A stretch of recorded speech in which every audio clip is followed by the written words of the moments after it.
What's good, everybody? What's good, everybody? It's Big Game James, man. I'm back in the building, and we at the season finale, man, and we playing them Commanders. And me and my guy, George Carmi, we were supposed to get it in last time, but some things came up, but that's okay. We're here now, and I'm glad because this is one of the best content creators, in my opinion, regardless of the team or anything. You need to check him out. I know he's Washington, I know, but you need to check him out, man. This guy is thorough what he does, and I'm glad we're about to come on the show because I'm asking a whole lot of questions. But before we get into that, how you doing, George? How's everything going? And what's up?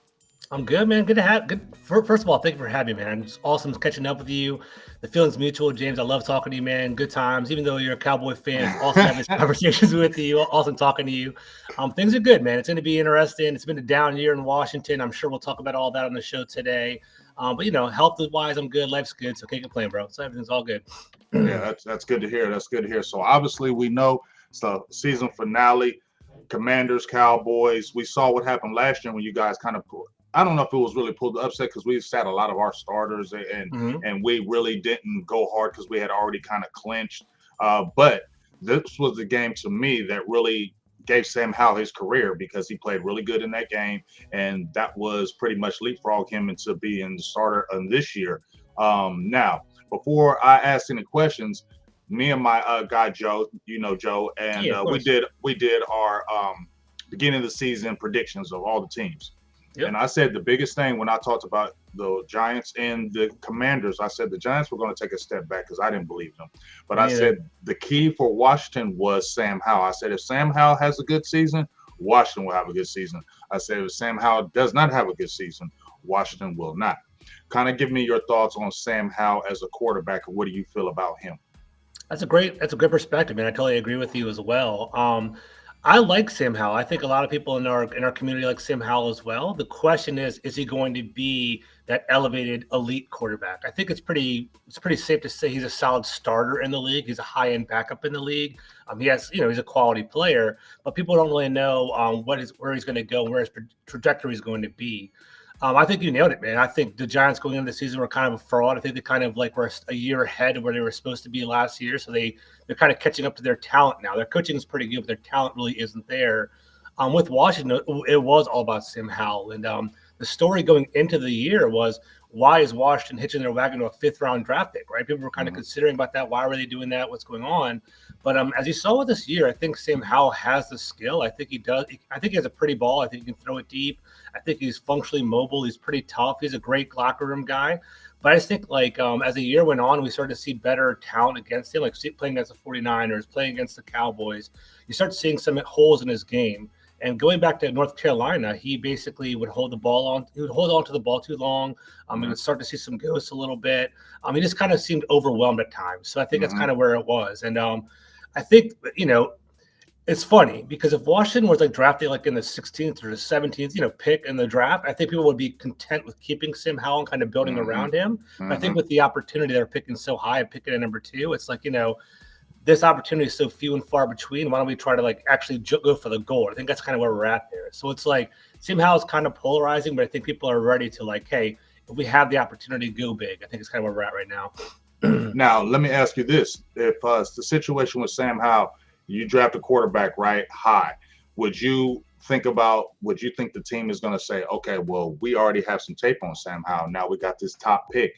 Now, can we wheel and deal Sam Howell, or we want to keep him as a backup? What do you think that situation would be? That's going to be interesting, right? So I think, in actuality, you would love in a dream scenario to flip Sam Howell, right? If you're a GM, if you're that cold-blooded business perspective in the NFL, flip him for a second or a third. But to be honest with you, James, do second or third is kind of optimistic. Maybe a fourth, maybe a fifth for him. And is it worth it at that point, right? I think at that point, you kind of keep him in-house because he's dirt cheap. I think he's $600K, $700K per season, and he's a pretty solid quarterback, right? And we're seeing in this league, we're seeing Jake Brownings, and we're seeing Nick Mullins around the league. You tend to get to a second quarterback in the NFL, so it's very valuable to have a backup. And with our like turnstile in DC having quarterbacks every single year, why Mm-hmm. not cover your bases, right? Why not have Sam Howell in the farm system, kind of practicing, getting going? So let's say we draft someone number 2, or let's say, we get, offensive tackle at number 2. You can have someone in that system kind of to develop. So I say keep him. I think it's probably the better thing to do. But if the opportunity's there, go for it. Because I'm sure we'll talk about it today. We have Josh Harris as our owner. Mm-hmm. He's all about trusting the process and kind of tearing it all down and building it up. So we'll see how it goes.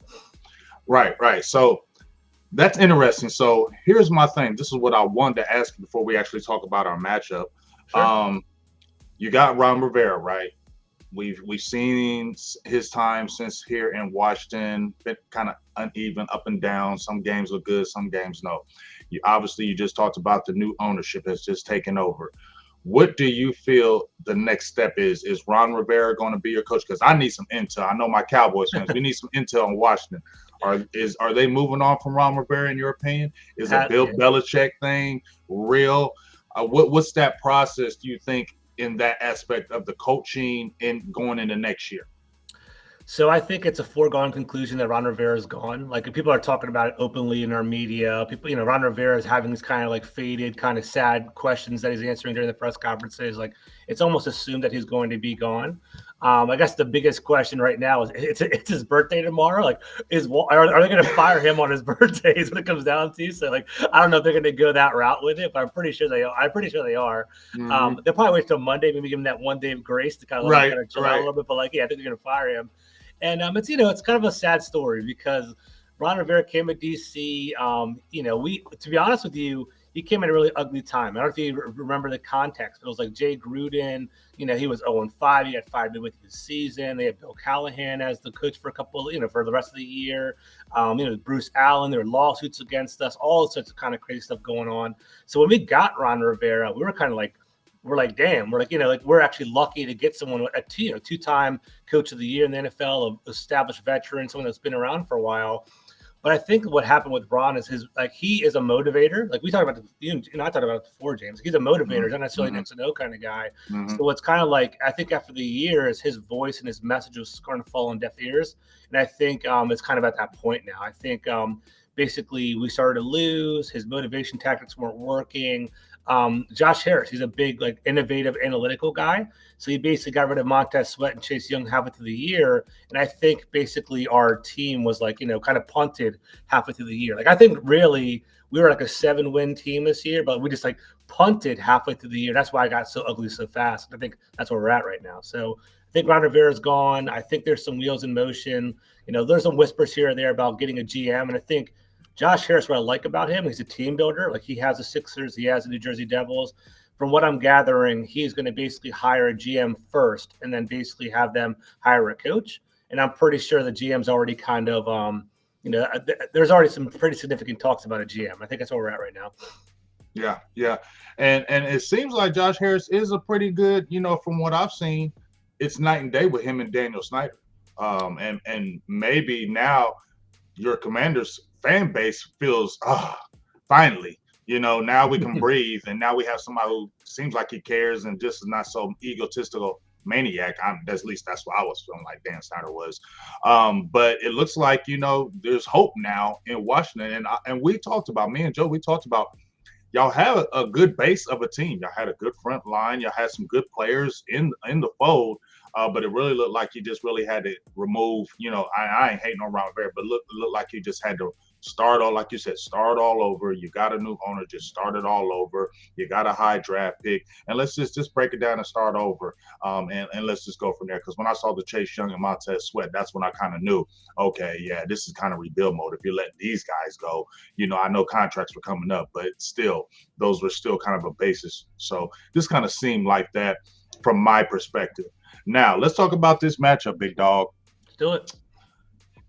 Where are y'all on your injury report? Because I've seen Deron Payne. He hadn't practiced.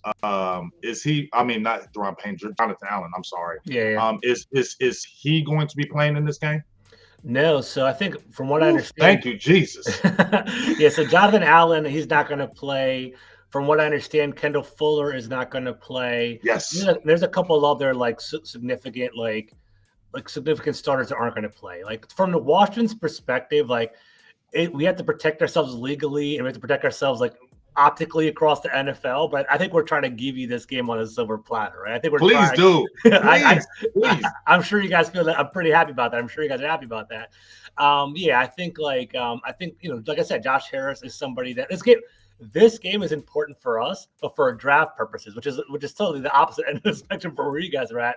I don't know if you guys are keeping tabs in Dallas land. But See, I like hearing that, George. I didn't mean to cut you off. See, I wasn't paying attention to that part of it when you said right there. So y'all here listening, Cowboys fans, this is good for us. Yeah, absolutely, man. So Dallas fans, we are we are as a Washington fan. There's like a small segment of like those emotional fans. We're like, we want to win. We got to beat Dallas no matter what. Like that's not me, and most of the people most of the logic people, the content creators, were like, we want to lose this game because I don't know if you guys know, but it's on the fence. Like between the Patriots and Washington, there is basically it's a strength of schedule tiebreaker for the second overall pick. We have the same record right now, so we have to lose this game to get number 2 overall, and we also have to have a couple other things fall in our favor for for us to stay at number 2. We need the Saints to win, a couple other people here or there to basically go down. So it's like we are kind of concerned. Like we would like to lose this game because I think we want that opportunity for number 2 overall pick. And,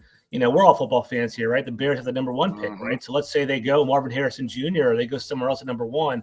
We would love to have Caleb Williams fall in our laps or someone like, or even Drake May, right? Or something like that. So I think, as a veterans, veterans are taking the week off. Veterans are going to, make business decisions. Like they want to go into the season with a, free contract.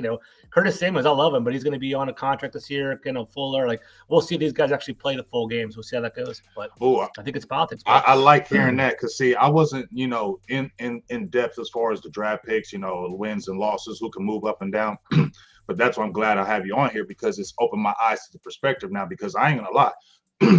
I was a little worried about this game just for the simple fact we're going into Washington.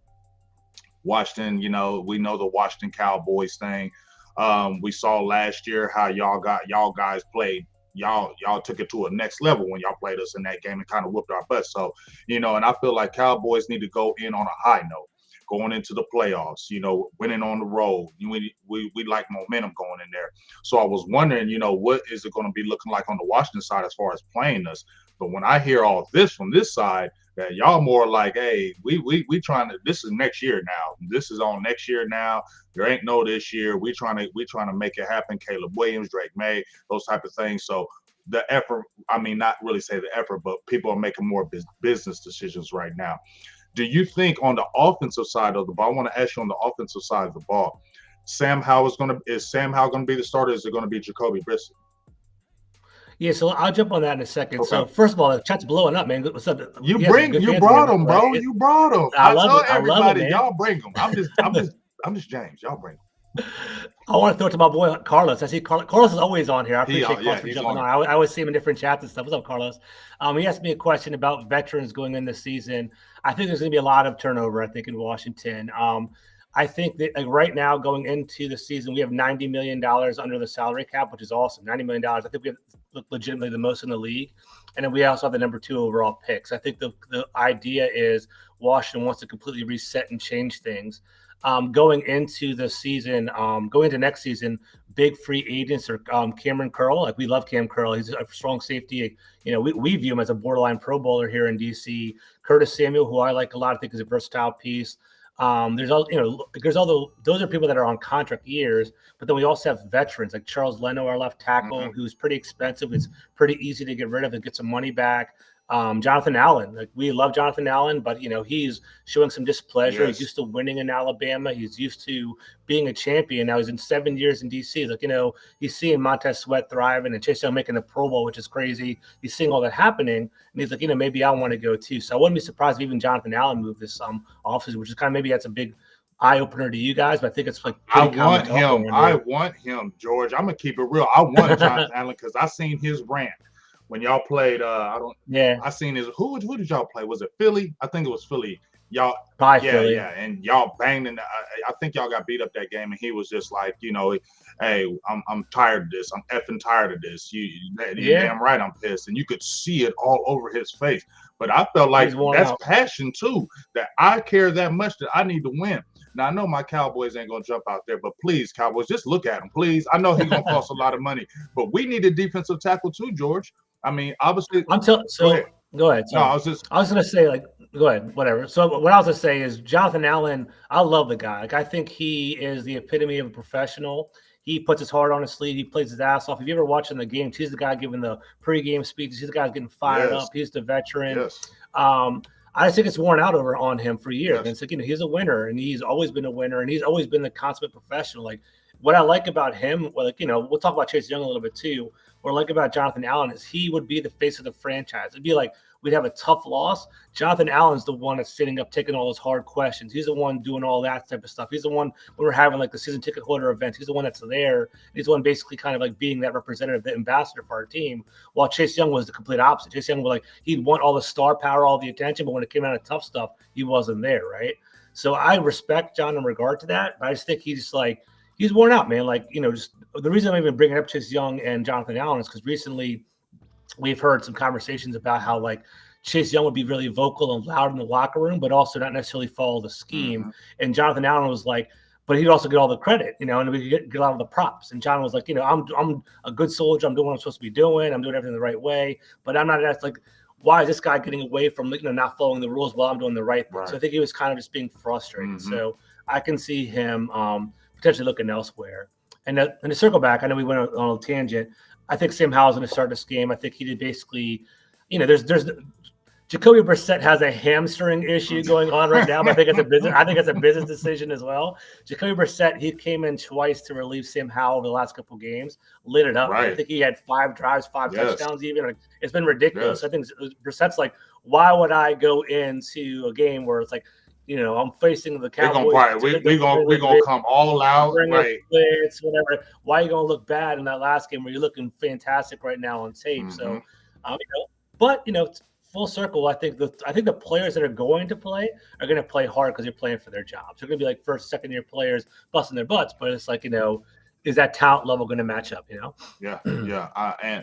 And like I said, man, if I know Dallas probably would never do something like that because that's just a lot of money. He might be a little older. I mean, they'll probably take draft picks.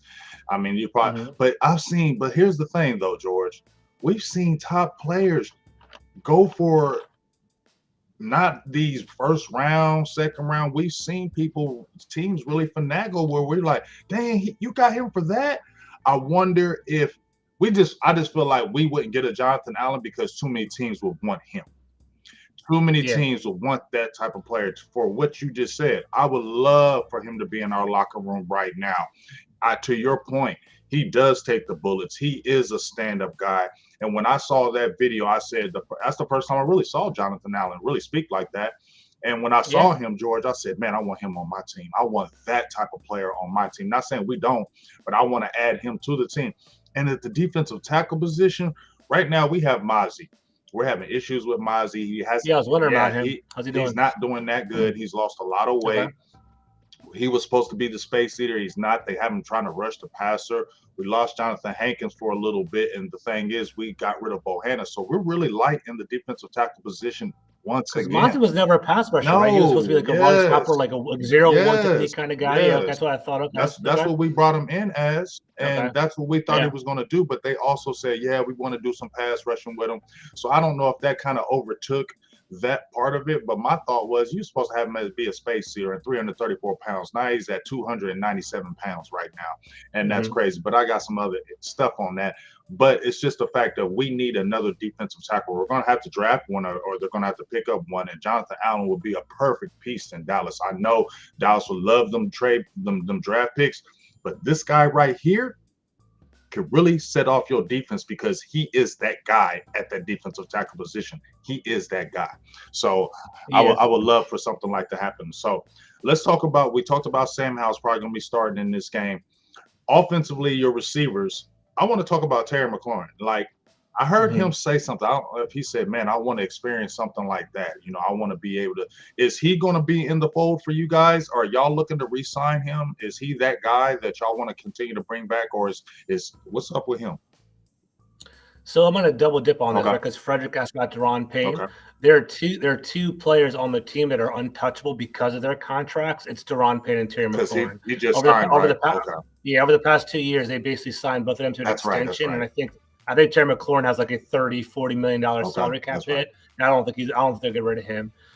Terry, man, Terry is the offensive version of Jonathan Allen. Like I think that's the one thing Ron Rivera did well, and we kind of like get on him a little bit in the DC area. He loves like military boys. He loves like Boy Scout kind of players. Ron's dad was a former military person, so Mm-hmm. he really respects culture and accountability and kind of speaking up. And Terry McLaurin is that guy. Terry McLaurin is like viewed very highly in DC. He is basically, we view him like we thought top 10, top 12 player in the league. We really like, we view him very highly. I think is a bad fit for Eric Bieniemy, and I think what happened was they haven't said it yet because Terry is so professional. I think he's starting to crack now. We're starting to hear that now a Mm-hmm. little bit Mm-hmm. now. But basically, I think him and EB kind of had some friction earlier in the year. And we're starting to see it now. We all thought that Terry McLaurin would take that next step and take that next level with EB and with Sam Howell. The biggest knock on McLaurin was he never really had a quarterback, right? He had Taylor Heineke and Dwayne Haskins, and he had, Alex Smith that was injured. There's always different, like there's a cycle of quarterbacks that are going through. So I think, we thought that with Sam Howell, with a big arm quarterback, we start to see some production with McLaurin. The problem is EB, he basically, he has an offense where it's very like, it's more read given as opposed to player given, if that makes any Mm-hmm. sense, right? So it's like you're distributing the ball. You're like a point guard. You're basically throwing it to different concepts as opposed to Terry McLaurin. So Terry's kind of been faded out in regard to like being featured, and I think Terry's upset with that because he's like, you know what, like, I'm good enough. I can take over the game. I want to be the leader. Like throw it to me. I want to make that big play on third down, and it's not going there. And I think between the scheme and between Sam Howell's kind of inexperience, I think that's kind of not meshing well. Like tomorrow when we watch the Mm-hmm. game, Sam basically he gets pressure in his face and he'll check it down. He'll basically throw little like screens and he'll kind of like throw down his running backs where it's like, take that shot to the middle of the field, take that shot downfield.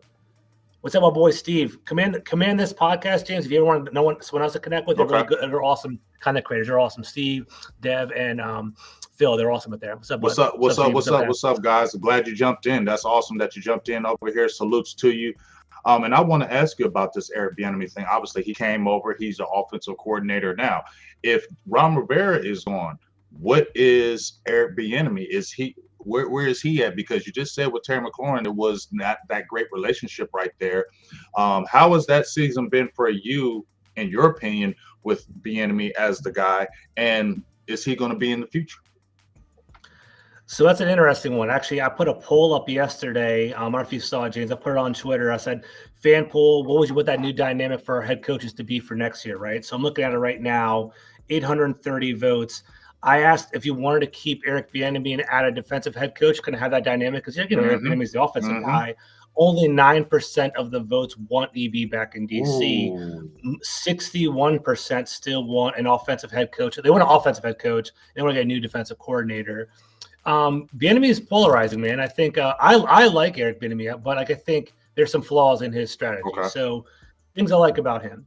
I think that he brings discipline to the team. He brings fire to the team. He changed things. When he came from Kansas City to Washington, he wanted to kind of like be a spark plug for that character change. Like he revamped our schedule during during training camp. He put offense first, and he really is working. He really wanted to develop Sam Howell, and he brought Ron Rivera gave him carte blanche. You can do whatever you want. You run the offense is on you. What happened was Eric Bieniemy walked out, and he was basically a pass-first offensive coordinator. Which, to be honest with you, as a analytical guy, as someone I love that kind of stuff. I want to be a pass first. I want to have explosive plays and things like that. Eric Bieniemy went all in, and it was kind of a mixed bag. It was awesome because at first Sam Howell was thriving, and I was like, oh, this is awesome. You kind of like throwing him in the deep end. You're throwing a quarterback in the deep end. He's throwing the ball 40, legit, 40, 50 times a game. And you're like, he actually was doing pretty well, 300-yard games, 2 touchdown games. And we're like, yeah, that's how you do it. Like, maybe you shouldn't be holding the person's hand. Let him be exposed to everything. But as time went on, our offensive line wasn't built for it. We weren't running the ball nearly enough. Somehow I was getting hit, started to see ghosts as the years go on. So, I think he's kind of polarizing. We do feel like he's creative. Like our red zone offense is number 6 in the entire NFL. Like he actually has a pretty dynamic red zone offense. But I think people are worried that basically he passes the ball too much and like it's kind of hampering Sam Howell. Like Sam Howell's broken now. And for those of you OG Cowboy fans, I don't know if you guys remember Patrick Ramsey. Yeah, I remember Patrick Ramsey.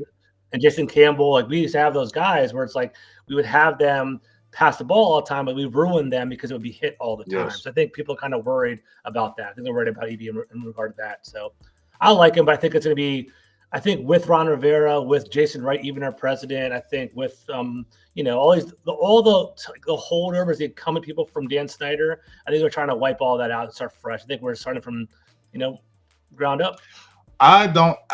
You know what? It's tough because I was listening to Terry and you know how you talked about that. But I feel like, man, give Eric at least one more season, 1 year. You feel me? And you threw him in the fold with Ron Rivera. At least I think that should be a dynamic. And I understand what you're talking about, leaving the guys exposed, throwing, and then after a while you start getting hit. I get that. But I feel like, you know what, Bieniemy wouldn't be bad for y'all for another year. Like you said, he installed discipline. That's what you guys really wanted to get. And you're turning over a new chapter. And he's an aggressive play caller, right? He is aggressive. Yeah. He doesn't sit back. He goes after it. And that's the type of play callers you want, in my opinion. I want an aggressive play caller. I want exactly. I don't want no scary ass play caller, dog. I want somebody who's aggressive. Doesn't play around, no conservative. I don't like that kind of stuff. So I personally think he should get another chance. Now, you said as far as like your defensive side, you said you want to get a defensive coordinator, right? Yeah, we want to get one. Like I think people want an offensive-minded head coach because we're seeing that like Mike McDaniel, Sean McVay, Scott Shanahan, but we need a new defensive coordinator. Like James, in my opinion, man, the biggest problem this year was our defense. I think our defense was worse than our offense, in our opinion. And I talk with Steve all the time about this. We're in a group chat. Like he definitely felt that like we left him high and dry and not running the ball often enough because Brian Robinson, actually, you guys will see tomorrow. He's actually one of our best players on offense. He's nice. He's not. I like him. Dude. Nice. I really do. I think he was a kind of a bruiser at Alabama, more of like a 3 yards in a cloud of dust kind of guy. But I think one thing we have to give Bieniemy credit for is kind of untap his pass catching ability. You're going to see him coming out of the backfield and basically, I like him. I think it's a good building block moving forward. Yeah.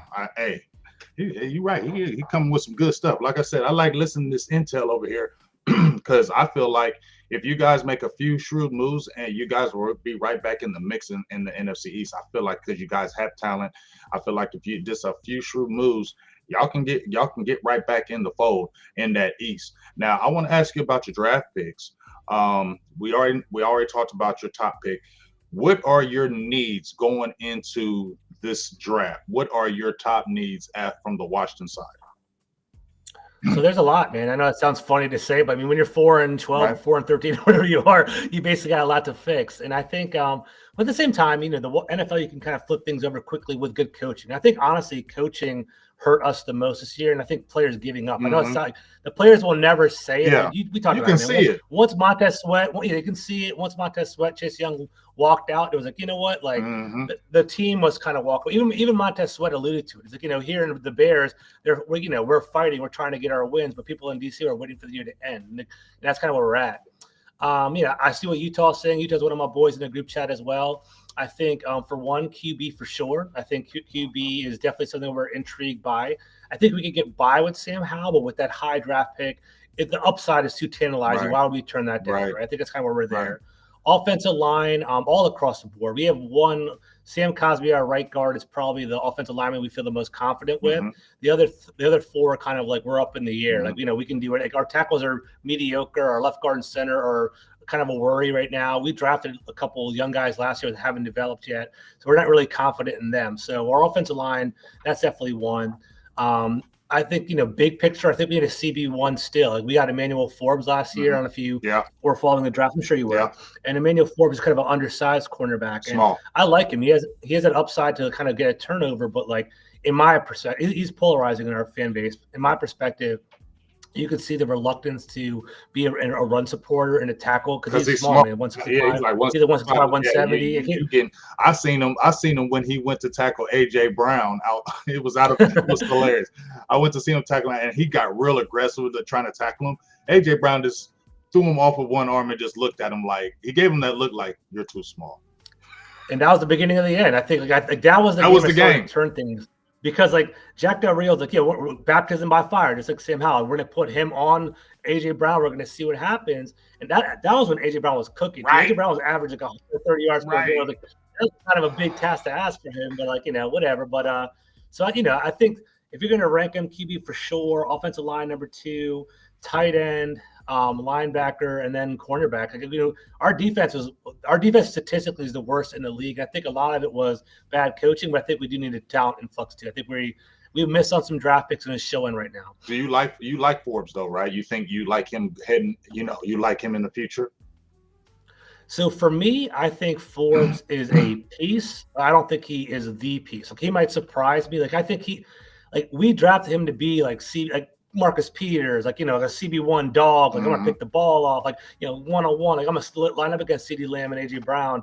I don't know if he'll ever get there. Like, if he does, I would love it, because I think in regard to personality, in regard to like the person, like, good person, swag, the aesthetic is lovely. you want him to be a good player. You know what I'm saying? You want him to be awesome, but like, I think he'll get some interceptions, but I don't know if he's gonna be CB1. I think he'd be a good, like, you deploy him in a zone, you kind of put him out there, like, on nickel packages and stuff like that, picking the ball up. But I don't think he's a true CB1 right now, in my opinion. But maybe I'm harder on him than other people. Okay. Now, as far as your draft this past season, what would you your draft?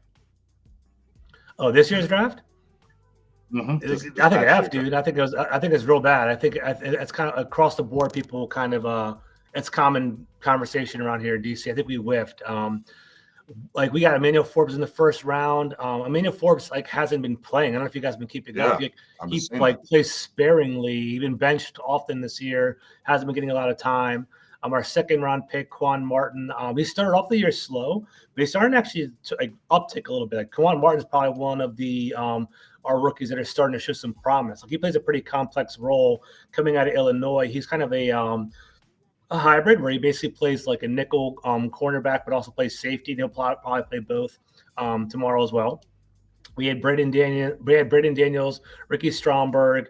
They're both offensive linemen. Ricky Stromberg was SEC Offensive Lineman of the Year as a center coming out. I forget where school he came out of, but he basically was supposed to be, I think maybe Arkansas, but he's supposed to be our starting center or potentially fighting for it, but he's on IR. Our fourth round pick isn't even playing right now. And then Chris Rodriguez, who you'll probably see tomorrow a lot. We like him, actually. So he's kind of an intriguing player. He's a running back out of Kentucky. He brings a little fire. He falls forward. So we have a couple of intriguing pieces, but considering the value and considering the high draft capital, like our first and second round pick hitting and being immediate starters, are a whiff right now. Like 1, 2, 3, right now we have a reserve, flexible position flex defensive back out of our top three picks, which is nothing you want, so hopefully we'll do better. Yeah. And so really, you said you're looking possibly going to get a new GM. So that's going to be critical, right? When you're talking about going into the draft, a new GM, like this draft, you're getting, with the influx of everything new, this is going to be a critical possible draft for your team. Absolutely. Because this could get you could have an awesome draft, great GM, and that could just go from back here to here. 1 year, it can really turn in 1 year. So this offseason is going to be really critical for the Commanders side, in my opinion, because we've seen the talent, but it just hasn't rose to the top. And now with the breakdown of the team, Magic Johnson, all the influx of new ownership, we're all kind of looking back and seeing what's this Commanders team going to be in the future. You know what I mean? So absolutely. You said you had some questions for me with them Cowboys. What's some questions, big dog? How you feeling, man? How you feeling going in this game? How you feeling going in the playoffs? So for me, from an outside perspective, Dak Prescott, man, caught on fire in the middle. I have him on my fantasy team, to be honest. We have him and Lamar. So obviously I won the championship this year. Exactly. But basically, so what's the feeling in Dak? Let's start off with him. I know he's a really polarizing player in Dallas. As a Washington fan, I respect him. I like Dak Prescott. I think there have been players in the past, arrogant, talking, flame, big personality, but Dak seems like a good, genuine person altogether. He's a good player. What's the perspective? What's the viewpoint of him in Dallas right now? I mean, I mean, obviously he's killing it. 32 touchdowns, 8 interceptions. What a bounce back season. I've been on record and saying I thought he had peaked. I thought he had got to that level and wasn't just going to get any higher. But, Mike Hmm. McCarthy came in and really just gave him the offense. That dynamic between them two, to me, has really taken off. I'm happy about that. And I honestly, let's just keep it real. It's the playoffs, dog. I mean, everybody is Hmm. waiting on these playoffs. The haters are on sitting on one side, ready to say, "Yeah, he did all that in the regular season, and what happened?" So this is what it is. This is our this going into these playoffs. I'm gonna be honest with you. This is probably I said a couple years ago. Well, last year, this was a critical playoffs for Mike McCarthy because people were wondering, are you going to win in these playoffs? We lost in 2021 in that divisional round, and people were frustrated. So I said, this is critical. He's got to beat these Buccaneers. And we did. We beat the Buccaneers. But now when we look at this season going into the playoffs, George, Hmm. this is an even playing field. There is no, like you said, the Aaron Rodgers, the Tom Brady's, all these top QBs are gone out the NFC. Okay. Yeah. Brock Purdy, he's good. Okay. But I ain't tripping Yeah. off no Brock Purdy. If you look at across the board in these playoffs, this is the most opportune time for our team to take it. So for at least from my perspective, this is no excuses. Like Mike McCarthy, Dan Quinn, y'all have this is for the taking. This playoffs this year is for the taking.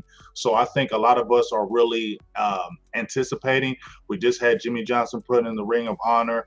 So a lot of people are really anticipating that we have the team to really take it to the next level going into these playoffs. So I think a lot of our fans are in the spect of, I mean, no excuses. This is here. You can win it. You Yeah. can. You can win it. Philadelphia is struggling. San Francisco, damn, Philadelphia's struggling. struggling, struggling. I'm not worried about Philly at You feel all, man. me? Like earlier in the year, I was worried about them. Like I think they're gonna get knocked out pretty early, to be honest. And especially if you guys win the division and they have to go a longer path. I don't see Philly going anywhere. I think Philly's spiraling right now. Their defense really isn't that strong. I'm not concerned about Philadelphia. Maybe that's arrogant to say, but I'm I not don't. high on them Yeah, right I'm now. not high on them either. And that's what I'm Hmm. saying. They're not playing good football right now. Rams, Hmm. we ain't tripping on no Rams. Packers are dangerous, but still, they got an atrocious defense. Jordan Love ain't been to playoffs yet. You don't know what you're going to see in him. Really, the Yeah, yeah. favorite is San Francisco, but as I said before, they can be beat. We seen this year they can be beat. You can beat them, so we don't need to go in there like scared of them either. This, like I said, George, this is the most opportune time for us to take it to the next level. You guys looking good. You guys are a very well-rounded team. I'll give you credit on that. Like for one, I love the NFC. I think the NFC is so intriguing. Mm-hmm. Like all year long, going into the year, I was like, the AFC is going to dominate. The AFC has the quarterbacks. The AFC is going to rock out. But it's like I love the NFC. I think you guys are a well-rounded team. Like we're going to talk about Dan Quinn in a minute. Like I think your defense is cooking, man. I think Dak has gone to the next level. I think he's playing where we wanted, like where you guys wanted him Mm-hmm. to be, right? And then now Dan Quinn is so creative and so dynamic with his defense. Like as a Washington fan, I think Dan is like so intriguing, right? Because I think he has Micah Parsons being, stand up, moving different positions up and down the line, but he's also generating turnovers. And I think turnovers are so important in the NFL nowadays. And it's like, I think Dan Quinn's scheme is probably more impressive than the players. I don't know if you agree with that at all. Like, because you have like Trayvon Diggs, you have Diggs, whatever, getting those interceptions. He goes down. Bland walks out and does the exact same thing. So to me, that's scheme over player. Like, what's your thought on Dan Quinn? What are your thoughts on the players on defense? I'm kind of curious about that. I like Dan Quinn, but I think Dan Quinn Okay. sometimes gets a little too he gets a little too razzle dazzle, real too Mhm. freaky with it. And we're a big time stunt team. We love to stunt, and sometimes I feel Mhm. like it contradicts what we're trying to do. Is teams see that and they'll start trying to run at us. We're stunting, gaps are open, and the next thing you're hitting it. I'm one of I like Dan Quinn, okay, but I just like Dan Quinn. Just make sure, be like that all game. Because like when we played the Lions, you had them shut down all game, all game. Then they have the last drive to take it right down the field and score. You feel what I'm saying? Like we need you to be like consistent like all the time. And when we talk about Michael Parsons moving around, we gonna go ahead and pat ourselves on the back over here, George. The Cowboys Twitter, we go ham on Twitter. Okay, and them Good. That's what we do in DC too. and them Yeah. Cowboys people can't act like they don't hear us because when we rant on Twitter, when we rant at a specific thing on Twitter, it seems to happen the next week. We were ranting about Mike McCarthy. we're like, bro, are you going to be conservative? Don't do this conservative stuff because that's what you're going to do. Then we all going to be mad at you because why'd you get rid of Kellen Moore if you're going to do this goofy stuff? Right after that, because he was trying to run. We're like, no, we need to be a passing team. When you need to put this on Dak, you said it was his offense, then put it on him. Right after, I'm surprised by McCarthy. To be honest with you, I didn't have any faith in Mike McCarthy. I was like, you know what, like he's one and done. He's not going to be a coach anymore. I thought he was going to get knocked out, honestly. But like I'm surprised. I mean, he unlocked something and it's working right now. And then going back with Micah Parsons, like I'll be honest with you, as someone that watches tapes, someone that cares about my team a lot, someone that creates content. I watched Micah Parsons. I'm like, that's what we should have done with Chase Young. I love what you guys did with him, moving him up down the field, sitting up and doing all that. Like that's a kudos to Dan Quinn, kudos to whoever did the Dallas Twitter for hyping it up to do that. That basically is something that we try to get that going on. But like Jack Del Rio was a bad defensive coordinator here in DC. And ended up being pretty poor. Real quick question, kind of a funny question. That Detroit-Dallas game, and I was watching that live. How do you feel about that last play of the game? What were your thoughts on that, man? You feel you got away with one or what? I'm going to keep it real. Maybe we did get away with one, but I don't care because guess what? Okay, if we would have lost that and we would have been crying the blues, everybody would have been like, shut up. You know what I'm saying? Everybody been like, shut up. So I don't feel bad that the Detroit Lions lost. They over there talking all this trash now. We got confidence. We can't wait to play them again. Man, we kept them in the game. If you watch the game, Dallas kept Detroit in the game. We were about to take the 14-3 lead. CeeDee Lamb fumbles the ball right at the goal line. You know what I'm saying? That changed the game right there because we were all up over them. So ain't nobody tripping off Detroit. Yeah, it could have been a suspect call. I can say that because players are saying it was legal. I don't care if it was legal or if it wasn't legal. They threw the flag. We won the damn game, and hopefully you want your revenge. Then Lions keep on winning and let's meet back in the playoffs. You get what I'm saying? So I don't feel bad for them. Great game. I don't care about that. It was a great game. Yeah, of course. Detroit's a good team, but I feel like we were better anyway. As a home fan, you're not gonna. A win's a win. Keep it moving, right? That's where we're at right there. Exactly. Are there any concerns going into the playoffs? Is there a position concern, a team concern? Is there anything that you're worried about going in like over the next couple of weeks? I think the biggest concern with me, we've been talking about it all week, is I want you to understand how I'm gonna say this. I don't lack the confidence in Mike McCarthy and Dan Quinn, but this is the year, guys, that I just talked to you about it, George. This is the year that y'all really need to show your coach in the playoffs. First year in 2021, I hated it because Mike McCarthy said he came out and said we were nervous. That pissed me off. I never want him to say nothing like that again. Like as a coach, you don't ever come out and say, "Oh, I thought we were nervous." You know, you're the coach. You're supposed to know. Too honest. You feel me? You're supposed to know. You're not. So, but last year, I liked the way we played because I felt like we should have beat the Niners. But this year, year 3, this is a critical year, George. This is all I'm saying. This is a critical year because our team can totally change next year if you don't. That's my last question I'm going to ask you in a second. Yeah, I mean, because it can change. We got free agents. We got people getting ready to get paid. And if Mike McCarthy, if it like first round, if you flop, it's bad. It's going to be bad. It's going to be real bad. So I feel like Mike McCarthy in danger of his job. I was going to ask you about that. I don't think his job's going to be at stake. I don't think his job's at stake because I'm sorry. In my opinion, you just can't fire somebody had 3 straight double-digit win seasons for your team. Come on. We haven't had that since the 90s. I think there has been a better culture change within the team. I think the team is really together. I think the team likes each other. I think they like Mike McCarthy.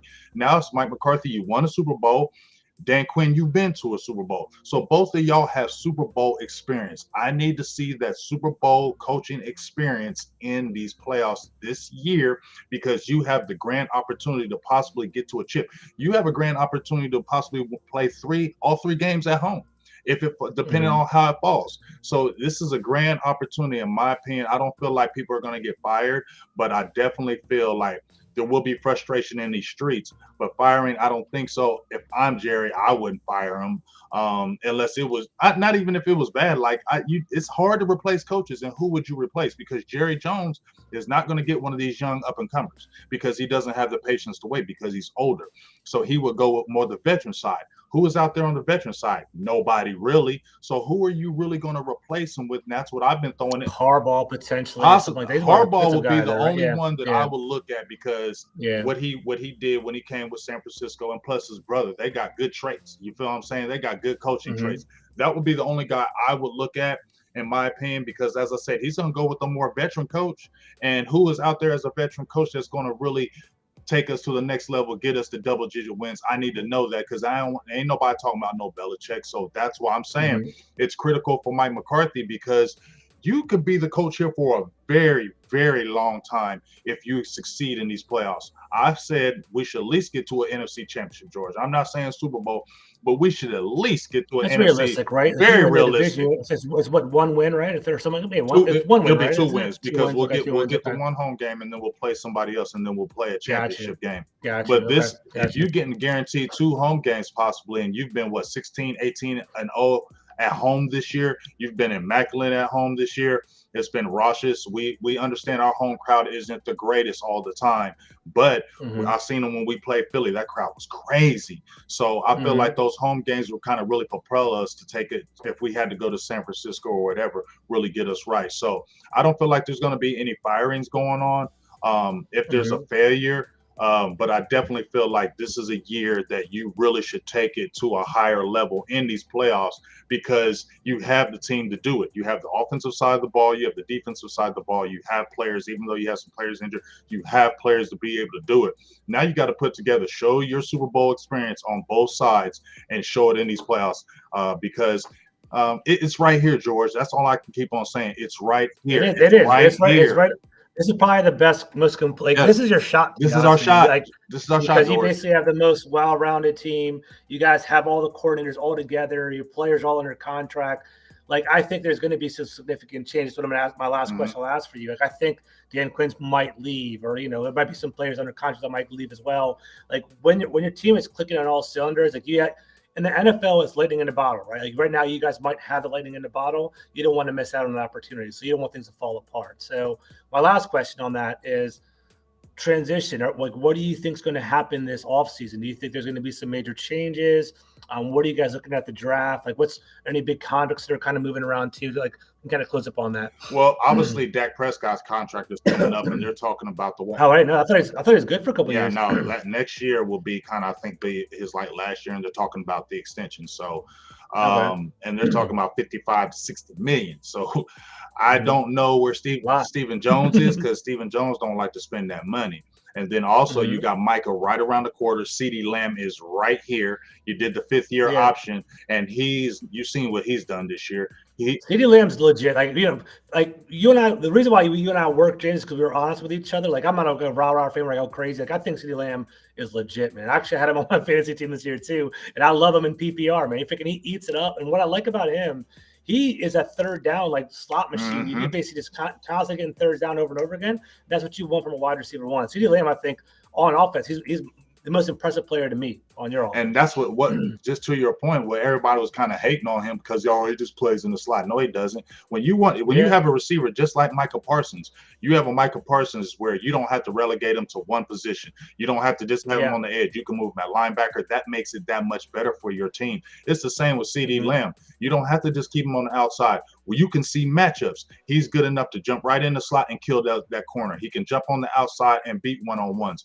That's the type of receiver you want, that you can't relegate to one side of the field. Somebody who you can move all the way around and get and see potential matchups. Because when you see those matchups, and then you see Dak Prescott running the offense the way it is, those two, to me, in my opinion, are the best quarterback wide receiver tandem in the NFL right now.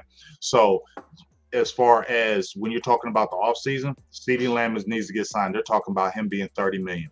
Dak Prescott possibly 55, 60 million. Micah Parsons is going to set the whole damn standard. He's going to break the whole bank. He's setting the standard. 3 huge contracts coming up. So you got 3 huge contracts. So that's how much money do you guys have? What's a salary cap? You guys know? Our salary, we're not. I don't know exactly, but we're not in salary cap hell. Stephen Jones manages that cap. That's one thing he does. So we're not in cap hell or anything like that. But if you're talking about going to the next level, it'll be easier, I would say, maybe for Stephen Jones and them, if we have an successful playoffs, for you to say, let's go ahead and pay these guys. You get what I'm saying? Makes sense, right? So, because if we fail, pay for producing. Yes, I feel like if we fail and we fail bad, then I think Steven's going to be holding on to that wallet and start being funny, like, I don't want to be doing this and doing that. So I think this playoff, because I looked at it like this, George.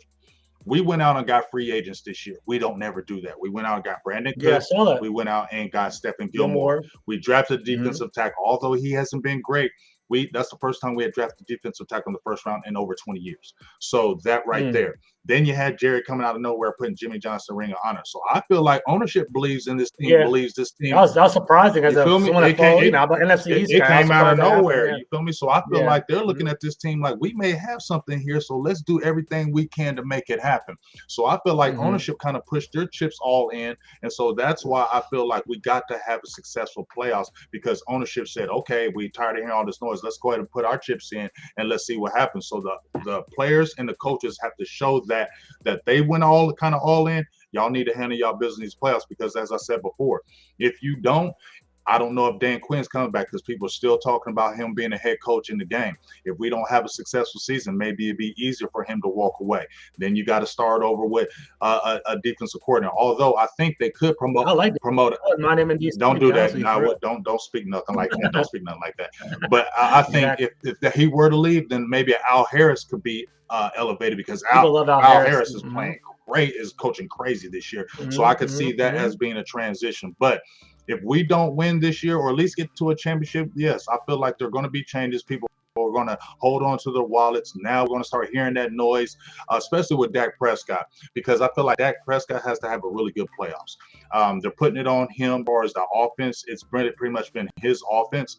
He can really secure that contract and his career possibly retiring here in Dallas. If he has, I'll be surprised if he left. I think Jerry, from what I understand, Jerry likes to have like marquee players, like that whole 88 wide receiver type of thing, all this type of deal. Like classic players that like to keep around for marketing purpose. I feel like he wouldn't let Dak walk, in my opinion. I don't know if you agree to that, but I think so. I think he loves Dak, but Stephen Jones is the one I'm worried about because I think Jerry is more the voice now. He just talks, but Stephen is back there making these moves and doing the money thing.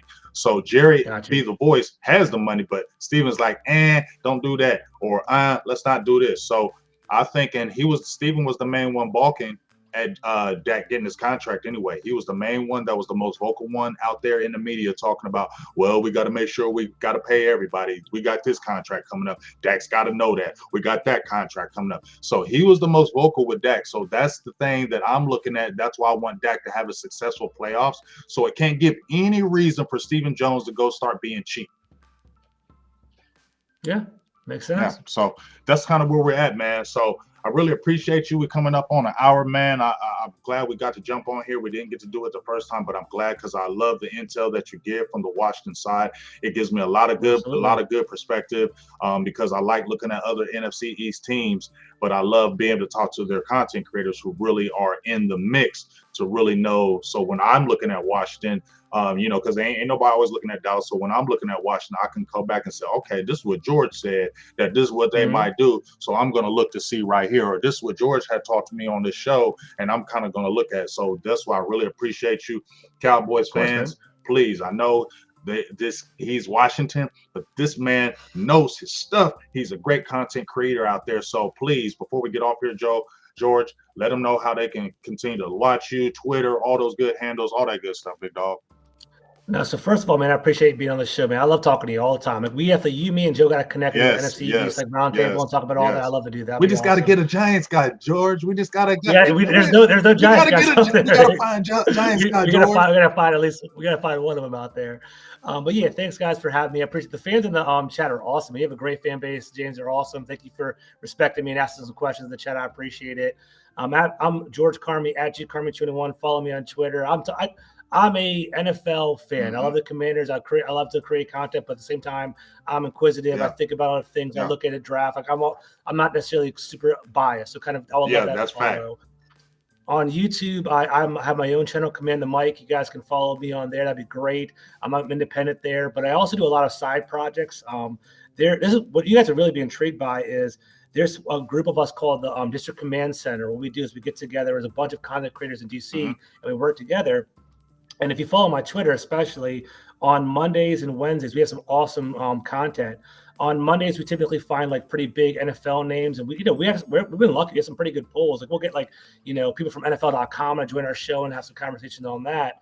And then we also have 2 people in our DC circle that are from PFF. We have PFF Washington, and we have a a person from The Athletic that come on constantly, and we're constantly doing film Nice. work. So on Monday, we're actually going to have his name's Mark Bullock from The Athletic. We basically look at scheme, and we're going to be basically looking at like potential offensive coordinators and head coaches in DC, and he really breaks down the X's and O's and does all the tape. So if you're into that kind of Oh stuff, yes. check us out. I appreciate it. Yeah, yeah. It'll be awesome. We love film and we love tape, especially, because, people can talk about it, but when you throw that film on, that changes the game. We like to do it on our show called The Final Word. We always say, let's go to the tape. You know what I mean? Like, we can talk about this, but let's go to the tape, because we can say these things, but when you go to the tape and actually showing it, it's a different feel and it's a different vibe. And so I definitely feel that. And it gets you better. I don't know everything there is on the football field. Coverages, I know a lot, but I still need to learn. So I love getting involved with other people who may have that edge up over me, so I can learn from them. And that's how you continue to get better in these streets. You can never act like you're just so much that you can't ever learn. I'm always about learning and soaking up knowledge, especially when we're talking about the tape, because it just makes you a better content creator, just better all around. You know what I'm saying? When you're talking the game of football. So I definitely appreciate you about that. I appreciate you jumping on here once again. Another fire show. Love everybody in the chat. We had almost 200 in the chat, and George brought them. I'm James, but George brought them. You feel me? So salutes to you. We'll be watching that game tomorrow. We'll see how it goes. I hope your team does make business decisions all the way around. I hope your team says, well, we ain't worried about this game. We want to get that pick. I hope they do that to make it an easier road for Cowboys, because what we want to do, George, we want to get in this game and get out and rest our starters, because we want no injuries. That's the biggest thing for me in this game, George, is come out clean, no injuries. So the quicker we can jump on y'all and start getting a big cushion to put these backups in, that's what we want, because we need some guys healthy. Tyler Smith's got torn plantar fasciitis. So we got some guys that are injured that kind of need to get in and get out. So that'll be great for us to happen. Now, I'm actually going to stay here a little bit afterwards. So this will be our final today. Appreciate you once again. Please go check out George, man. He's got a lot of stuff going on. Like I said, he's just not a Washington guy. He's a football guy. So if you really check out his Twitter, it ain't all about Washington. And the thing I love about you, George, is you're always asking questions. When you're on your Twitter, you're always posing questions to the people. Like, okay, I'm talking about this, but what do y'all think? Yeah, and that's what I love about you, because you get good feedback. You learn from other people. You get everybody talking. I think that's what I really love of what you really bring to the table, man. So salutes to you. We'll definitely be talking soon, and we'll definitely be going at it when we do our draft show, because we're going to have another draft show. Me, you, and Joe, we just got to find a Giants guy, and we're going to make that pop. All right, y'all. Have a good day, y'all. Enjoy the playoffs. Appreciate you, dog. Peace. Yep. My guy, George Carmi, man, great show. I loved having him in the fold. Love having him in the building. He really brings a lot to the table. Very knowledgeable guy. Like I said, not just about Washington, but the NFL. Actually, my dog Joe Castro knew George before me and introduced me to him. We had a Giants content creator, and we did a really good draft show. But George is really good with his stuff, man, and I can't wait to do our draft show this year. Obviously, we're going to the Senior Bowl. Me and Joe are, but we are going to do a draft type show and try to find a Giants content creator out there in these streets, so we can kind of do a 4-man thing with everybody and kind of break down what we're looking at in the draft going forward and even the season. So excited about that. Thank you for everybody. Etta was going hard as far as hitting the like buttons on here. We had a very good crowd. Appreciate everybody that was in the building today. Great questions from everybody. Just a great show overall. So really appreciate y'all. And I love the intel that he gave. That this is what I love what George said to me was, I wanted to know, are they going to play hard? Are they going to go hard? Is this going to be a game where we want Dallas, we want to spoil them? Because that's what I was worried about. They wanted to spoil our game. But from what I'm hearing from George is they want to keep that second pick.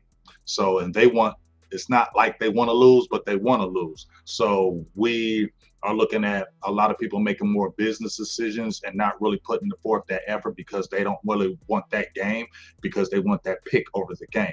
So that's what I like hearing, is that this could be a game where Dallas can get in. So when we were talking about Mike McCarthy and Dan Quinn on our shows this week, you just heard it from George. A lot of them ain't really on it. So Cowboys come into this Washington game full throttle, don't play around, Don't try to run and keep them in the game. Blow these boys out. Rest your guys. Get your guys out in the first half. After the first half, if you can, let these backups play in that whole second half, and you just rest and get your mind right for these playoffs. And that's what I want, and that's what we want to happen tomorrow in that game. So hopefully that will be the outcome. So really appreciate everybody once again in the fold. Yeah, we're gonna end it with that. Usually, yeah, we're gonna end it with it. You know, we gotta end it with them Cowboys. Got to end it with that. Got to end it with that. Got to end it with that.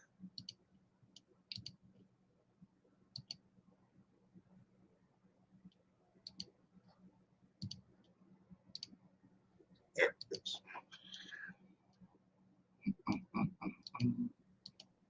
Shout out to everybody in the building. What's up, What up, Clebo? What's up with you, big dog? I ain't seen you in a while. What's up with you, big dog? Appreciate you.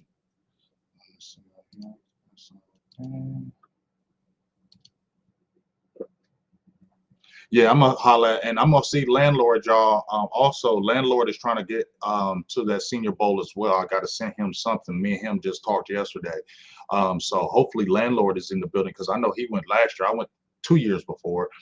Landlord went last year to the Senior Bowl because obviously he's in Alabama. So hopefully, we're definitely gonna link up down there. Hopefully he can we can get him with a media credential so he can be there too. That would be awesome if me, landlord, and Joe Castro could be there. So hopefully that I'm going to send him some stuff.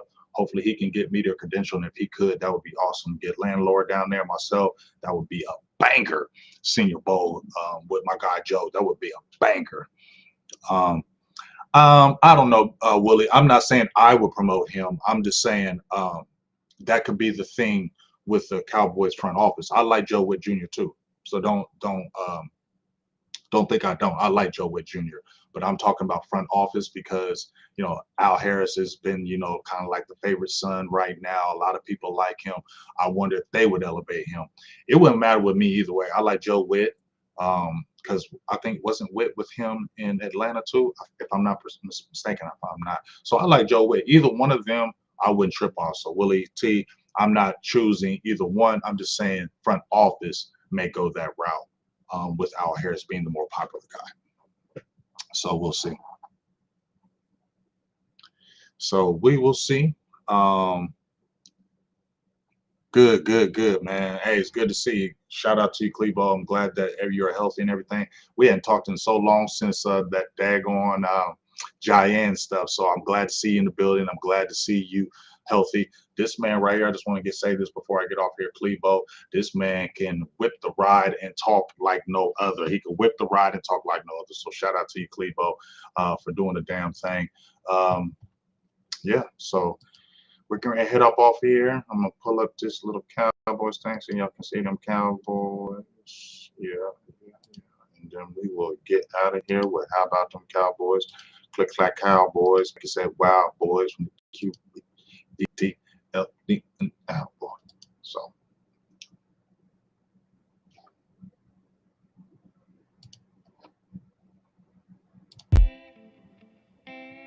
Peace. Talk to y'all tomorrow on the Late Night Hype.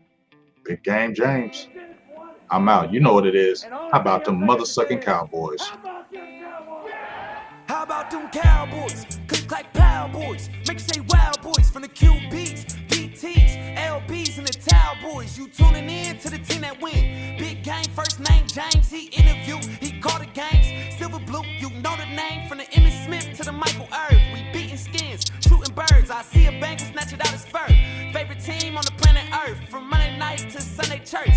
DJ putting in the work. I'm tuning in, no need to search. Through thick and thin and good and worse. Them Cowboys, click like Power Boys. Make you say Wild Boys from the QBs, DTs, LBs, and the Towel Boys. You tuning in to the team that win. Tuning in to the team that win. Tuning in to the goddamn, they did it again. How about them Cowboys? Click like Power Boys. Make you say Wild Boys from the QBs, DTs, LBs, and the Towel Boys. You tuning in to the team that win. Tuning in to the team that win. Tuning in to the team that silver and blue done did it again.